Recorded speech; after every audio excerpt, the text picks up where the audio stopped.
সুন্দর সুষ্ঠুভাবে শাহ সুফি জমির উদ্দিন ও শাহ সুফি ছৈফ উদ্দিন সাহেবের ইসাইলে চওয়াব মাহফিল সম্পন্ন হয়েছে। রবিবার সৈয়দপুর চতুর্থ খণ্ডে শাহ সুফি জমির উদ্দিন ও হজরত শাহ সুফি ছৈফ উদ্দিন বারিক নগরী সাহেবের দয়ের বাৎসরিক ইসলায়ের চওয়াব মাহফিল অনুষ্ঠিত হয়। এই মাহফিলে সভাপতিত্ব করেন নুরুল উলুম ইসলামিয়া মাদ্রাসার হেড মাওলানা হজরত মাওলানা মকদ্দস আলী। এদিন বরাক উপত্যকা সহ আসামের বিভিন্ন প্রান্ত থেকে অগণিত ধর্মপ্রাণ মানুষ ছুটে আসেন সৈয়দপুর উরুস মাহফিলে। সময় বাড়ার সঙ্গে সঙ্গে একদম জনসমুদ্রে পরিণত হয়। গাড়ির লম্বা লাইন, বিভিন্ন স্থানে লাগানো তোরণ, বিশাল প্যান্ডেল সবকিছু ছিল বেশ চোখে পড়ার মতো।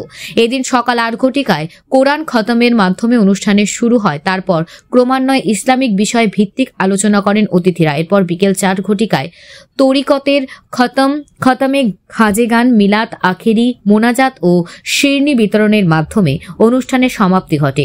অনুষ্ঠানটি সুষ্ঠুভাবে সম্পন্ন হওয়াতে ধন্যবাদ জানিয়েছেন আয়োজক কমিটির কর্মকর্তারা।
মদিনা যাইতে